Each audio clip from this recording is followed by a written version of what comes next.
Hello watchers, watch out के episode 18 में आप सबका स्वागत है। आज की कहानी एक सब्सक्राइबर की है। ये हादसा उसके साथ तब हुआ था जब वो 22 साल का था। कहानी शुरू करने से पहले मैं रिक्वेस्ट करता हूँ आप सब मेरे चैनल को सब्सक्राइब करें और मेरी यूट्यूब फैमिली से जुड़ें ताकि आपसे वॉच आउट की कोई अपडेट मिस ना हो। ये कहानी है विपुल की। विपुल अपने माता पिता के साथ रहता था। उसके पापा एक सरकारी कर्मचारी थे।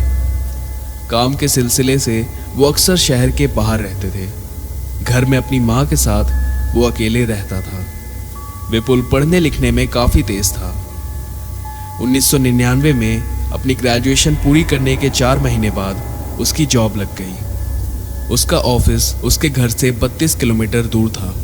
जॉब लगने की खुशी में उसके पापा ने उसे एक नई बाइक लेकर दी ताकि विपुल को ऑफिस जाने में कोई दिक्कत ना हो। वो रोज सुबह 5 बजे उठकर 1 घंटे में ऑफिस के लिए निकल जाता था। ट्रैफिक के चलते उसे वहां पहुंचने में 2 घंटे लग जाते। फिर शाम के 7 बजे वो ऑफिस से निकलकर 9 बजे तक घर पहुंच जाता। 2 साल बाद उसका प्रमोशन हो गया। अब उसकी तनख्वाह के साथ साथ उसकी जिम्मेदारियां भी बढ़ गईं। उसका परिवार उससे बहुत खुश था, पर उन्हें अंदाजा नहीं था कि विपुल के साथ आगे क्या होने वाला है। एक दिन रोज की तरह विपुल ऑफिस गया। उसके टीम के कुछ सदस्यों ने ऑफिस से छुट्टी ली थी, तो सारा वर्कलोड विपुल पर आ गया। अब वैसे तो वो रोज शाम के 7 बजे ऑफिस से निकल जाता था, पर उस दिन उसके बॉस ने उसे सारा काम खत्म करने को कहा। इतना सारा काम खत्म करने के लिए उसे काफी वक्त लगने वाला था, तो उसने पहले ही अपने घर कॉल करके बता दिया कि उसे आने में आज देर होने वाली है। ऑफिस का सारा काम पूरा होते होते रात के 12 बज गए। पहले उसने ऑफिस में ही रुक जाने का फैसला किया, पर फिर उसने सोचा इतनी रात को ट्रैफिक नहीं मिलेगा, मैं घर जल्दी पहुंच जाऊंगा।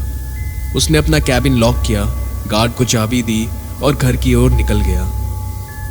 इतनी रात होने के कारण दूर दूर तक कोई भी नहीं था। उस रास्ते पर एक पुरानी फैक्ट्री थी जो काफी समय पहले आग लगने के चलते बंद हो गई थी। जब विपुल उसके पास से गुजर रहा था तो उसने एक बार उस फैक्ट्री की तरफ देखा। उसे वहां कुछ लोग नजर आए जो आग जलाकर उसके चारों ओर बैठे हुए थे। उसे ये बात थोड़ी अजीब लगी क्योंकि वो गर्मियों का मौसम था,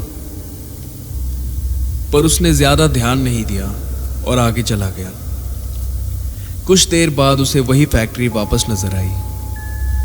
वो कुछ समझ पाता इसके पहले उसकी गाड़ी बंद हो गई। ये मेरे साथ क्या हो रहा है? ये कैसे हो सकता है? मैं तो अभी यहां से गुजरा था, मैं वापस उसी जगह पर कैसे आ गया? ये सारे सवाल विपुल के दिमाग में चल रहे थे। उसने फैक्ट्री की तरफ देखा तो वो लोग अभी भी वहीं बैठे हुए थे। जब कई बार कोशिश करने पर भी उसकी बाइक स्टार्ट नहीं हुई तो वो मदद के लिए उन लोगों के पास चला गया। जैसे जैसे वो उनके करीब जाता वो लोग उसे दूर नजर आते। वो आगे बढ़ता पर उन तक पहुंच नहीं पाता। उसे कुछ समझ नहीं आ रहा था कि उसके साथ ये क्या हो रहा है। तभी अचानक उसे किसी ने पीछे से धक्का दिया। वो जमीन पर गिर गया। उसने मुड़कर देखा तो वहां कोई भी नहीं था। वो यहां वहां देखने लगा। तभी उसकी नजर पहले माले पर गई। उसे कुछ लोग वहां नजर आए, पर खौफनाक बात यह थी कि उन सबके चेहरे नहीं थे। विपुल को अपनी आंखों पर विश्वास नहीं हुआ। वो वहां से दौड़कर अपनी बाइक की ओर गया। किस्मत अच्छी थी, उसकी बाइक स्टार्ट हो गई। वो अपने घर की ओर तेजी से निकला। घर पहुंचकर उसने अपनी माँ से कुछ नहीं कहा, सीधे अपने कमरे में जाकर लेट गया। घर आते वक्त उसके साथ जो कुछ भी हुआ वो इसी बारे में सोच रहा था कि तभी टेबल पर रखा हुआ ग्लास अपने आप नीचे गिरकर टूट गया। एक बार के लिए उसकी जान उसके गले तक आ गई, पर फिर अपने आप को संभालते हुए उसने लाइट्स ऑन की और टूटे हुए कांच को बाहर फेंकने गया। विपुल जब वापस आया तो उसे अपने कमरे में वही लोग नजर आए। वो भागता हुआ अपनी माँ के कमरे में चला गया। अपने बेटे को इतना डरा हुआ देख वो भी घबरा गई। विपुल ने उन्हें सारी बात बताई। वो समझ गई कि उसके साथ क्या हुआ था। उन्होंने उसे उनके कमरे में सो जाने को कहा। दूसरी सुबह होते ही सबसे पहले उन्होंने अपने घर में पूजा करवाई। उस दिन के बाद से विपुल को कभी वो चीजें नजर नहीं आई, पर उसके मन में डर बैठ चुका था। तो उसने वो जॉब छोड़ दी और अपनी माँ को लेकर दूसरे शहर चला गया। वॉचर्स, अगर आपको मेरी ये कहानी अच्छी लगी हो तो इसे अपने दोस्तों के साथ शेयर करें। मेरे चैनल वॉच आउट को सब्सक्राइब करें। अपने विचार मुझे कमेंट्स में लिखकर बताएं। मैं ऐसी एक नई कहानी लेकर आपके पास जल्द लौटूंगा। तब तक के लिए be safe. Her her Mahadev.